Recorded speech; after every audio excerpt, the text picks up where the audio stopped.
जनपद मेरठ के शास्त्री नगर में बॉलीवुड सिंगर अमित जैन ने अपने जन्मदिन उपलक्ष्य में रिदम डिवाइन संगीत संस्थान के स्टूडियो का शुभारंभ किया। वहीं केक काटकर सभी ने एक दूसरे को केक खिलाकर खुशी जाहिर की। बता दें, स्टूडियो का डॉक्टर विजय कुमार रा holistic approach to life centre of pranic healing वालों ने फीता काटकर उद्घाटन किया। स्टूडियो की ओपनिंग में म्यूजिक और सिंगिंग सीख रहे बच्चों ने भी अपनी अपनी आवाज का जादू दिखाया। वहीं बॉलीवुड सिंगर अमित जैन ने कहा कि हमारे स्टूडियो में जो बच्चे अपना टैलेंट के लिए घूम रहे हैं और बिना पैसे के वो कुछ कर नहीं पाते हैं, तो हम उन्हें अपने स्टूडियो के माध्यम से बहुत कम में सिंगिंग, डांसिंग और म्यूजिक सिखाकर उन्हें ऊंचाइयों तक पहुंचाने का कार्य करेंगे। अमित जैन ने यह भी बताया कि हमारे अगले इवेंट बड़े और हाई लेवल पर होने वाले हैं, जहां पर बच्चों के लिए खुला सिंगिंग करने का मौका दिया जाएगा। कार्यक्रम में पत्रकारों को सर्टिफिकेट व मोमेंटो देकर भी सम्मानित भी किया गया। कार्यक्रम में उपस्थित singer Vishwa Upadhyay, Mussoorie singer Sibbu, MP singer Ravindra singer, Nitesh Rajput singer, Vijay Kumar, Bollywood singer Amit Jain के साथ जगदीश सिंह देवतिया समाजवादी रहे। अमित जैन ने बताया कि बिना गुरु के मेरा नाम अमित जैन है और मैं एक प्रोफेशनल सिंगर हूं और मेरठ से ही बिलोंग करता हूं और यहीं का मैं रहने वाला हूं। जो आज का कार्यक्रम हुआ है किस उपलक्ष्य में रखा गया? ये आज हमारे इंस्टीट्यूट की ग्रैंड ओपनिंग थी, जो हमने पिछले साल इसे ओपनिंग करा था, जुलाई में ही और आज इसे 1 साल कंप्लीट हो गया है। और साथ ही हमने इस प्रोग्राम के ज़रिए अपने जो हमारे स्टूडेंट्स थे उनको प्रतिभा को आगे निकालना, मंच पे लाना, उन्हें बोलने का ज्ञान, गाने का ज्ञान, ये सब हमारा अवगत कराने का पूरा तरीका था। और रिदम डिवाइन जो हमारा इंस्टीट्यूट है, इसके अंदर हम बच्चों को सिंगिंग, गिटार, म्यूज़िक थेरेपी और बैंड ट्रेनिंग, लाइव ट्रेनिंग, गाना लिखना, कंपोजिंग, मैं इन सभी बच्चों को ये सारी चीज़ की ट्रेनिंग्स देता हूँ ताकि इन्हें मंच मिलता रहे। और रिदम डिवाइन का मतलब ये नहीं कि खाली एक इंस्टीट्यूट है, बच्चे यहाँ पर फीस जमा करे और सिंगिंग सीख के चला गया।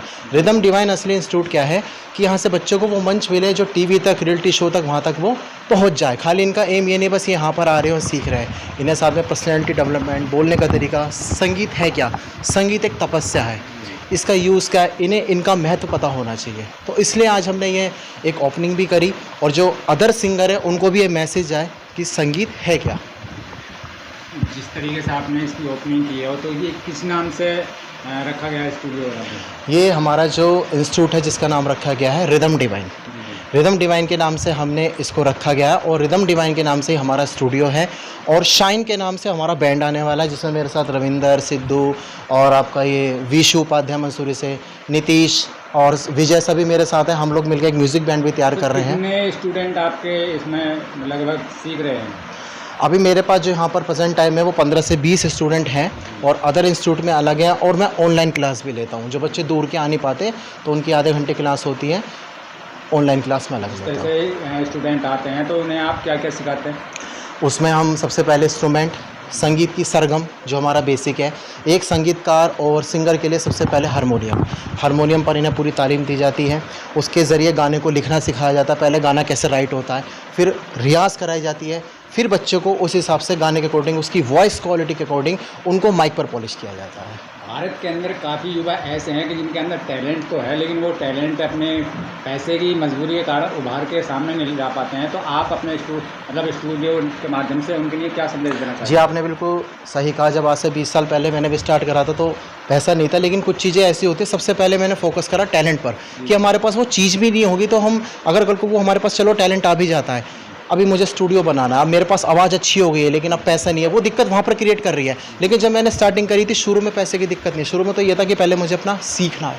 जब वो मेरे अंदर पहले चीज़ आएगी तभी तो मैं आगे बढ़ूंगा। और मैं डायरेक्टली फोकस करने लगूँ तो कुछ लोग ये समझते हैं कि आज मेरे पास पैसा नहीं है तो मैं हारमोनियम नहीं ले पा रहा, पैसा नहीं है तो मैं स्टूडियो की मशीन नहीं ले पा रहा हूँ, पैसा नहीं है तो मैं इवेंट नहीं कर पा रहा हूँ। ये गलत सोच है, क्योंकि सबसे पहले तो हमें अपने अंदर की प्रतिभा को देखना है, हमारे अंदर है क्या। जब तक वो हमारे अंदर चीज़ ही नहीं आएगी, पैसा तो तब चाहिए हमें। मेरा आपसे सवाल है कि जैसे जो युवा हैं और जी बिना पैसे के उभर कर सामने नहीं आ पाते, तो उनके बारे में आपकी क्या सोच है? जी हाँ, इसी के साथ हमारा एक प्रोजेक्ट है जो कि हमारी छत्तीसगढ़ की कंपनी है और विजय उनका नाम है, संगीत यूनियन कलाकार केंद्र, जिसमें इन बच्चों के मैं संगीत के सिंगर के कार्ड भी बनवाता हूँ। अभी उस प्रोग्राम को हम जो है स्टार्ट करने वाले हैं और उसमें ऑडियो वीडियो बनाकर देंगे। उसमें कोई फर्स्ट सेकंड थर्ड नहीं है, उसमें यही है कि बच्चों को इस लाइन का हमें ज्ञान देना है संगीत यूनियन कलाकार के ज़रिए कि बच्चों को सिंगिंग कैसे सिखाई जाती है, कैसे वो जज बन सकता है, कैसे अपना इंस्टीट्यूट ओपन कर सकता है। क्योंकि आज किसी को चीज़ें पता नहीं, सब सोचते हैं कि मैं अभी गाना यूट्यूब पर डालूंगा और मैं बन जाऊँगा। लेकिन बड़े अवार्ड्स लेना, बड़े सेलिब्रिटी के साथ पिक्स करवाना, ये आसान काम नहीं है। आज ये बच्चा चाहे तो स्टूडियो में गाना निकाल सकता है, लेकिन जब इसे से ज्ञान है, लेकिन ये सोचे सर मैं जज बन जाऊँ, तो वो अलग चीज़ हो गई। तो इसी के ज़रिए हमने उस चीज़ को निकाला है कि हम भारत सरकार द्वारा उस रियलिटी शो को लेकर आ रहे हैं। जैसे गाने के 10 से 15 हज़ार रुपये लगते हैं एक ऑडियो बनवाने के, और उसकी मात्र 2,500 रुपये फीस है, जिसमें ऑडियो भी और वीडियो भी है और स्कॉलरशिप भी है। लेकिन देन प्रोफाइल, कि उसका प्रोफाइल क्या है, उस पर एक्सपीरियंस क्या है। जैसे आज मेरे पास सारे अवार्ड हैं, तो यही मेरी लाइफ का एक्सपीरियंस है। वही मैं एक्सपीरियंस सबको शेयर कर रहा हूँ कि जिस की शुरुआत मैंने जड़ से करी थी, तभी मैं आज 15 साल में यहाँ तक पहुँचा हूँ। अगर मैं भी डायरेक्ट सोचता पहुँच जाता तो वो मैं नहीं बन पाता।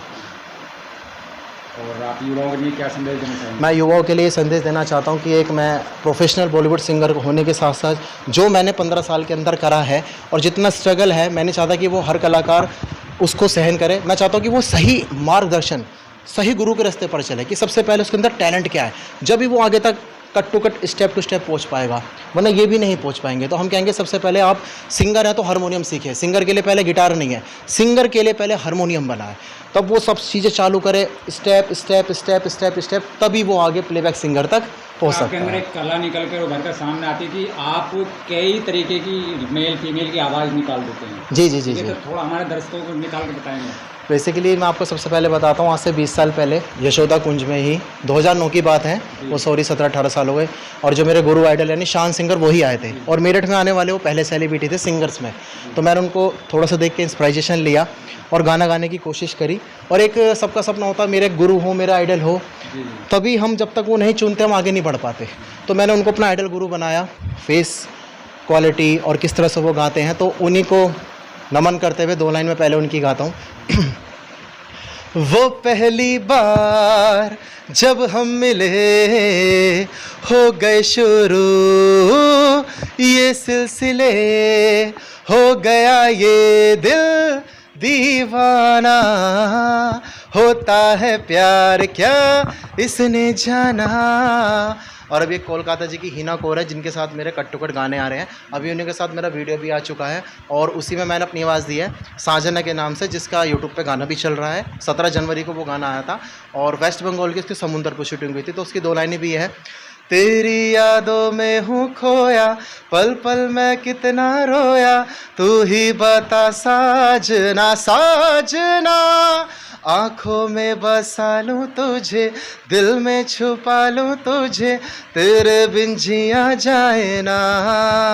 और अभी जो मेरे अपकमिंग गाने हैं, वो पहले ये वाला आ रहा है, सांसों की सरगम पर तेरा ही नाम लिख कर मैंने तो ये जाना, क्या होता दिल लगाना। और सेकंड एक गाना ही आ रहा है, रहनुमा रहनुमा तेरा सजदा करूँ रहनुमा। और सबसे एंड में जब मेरा बॉम्बे के प्लेबैक सिंगर के साथ गाना आ जाएगा, जो मेरी 12 साल की यानी जर्नी स्ट्रगल यात्रा है, सुन लो कहानी मेरी जुबानी, जो कुछ भी हूँ ऊपर वाले की मेहरबानी, मैं जाऊँ जहाँ भी लगे ये वहाँ भी मेरे होने से है महफिले।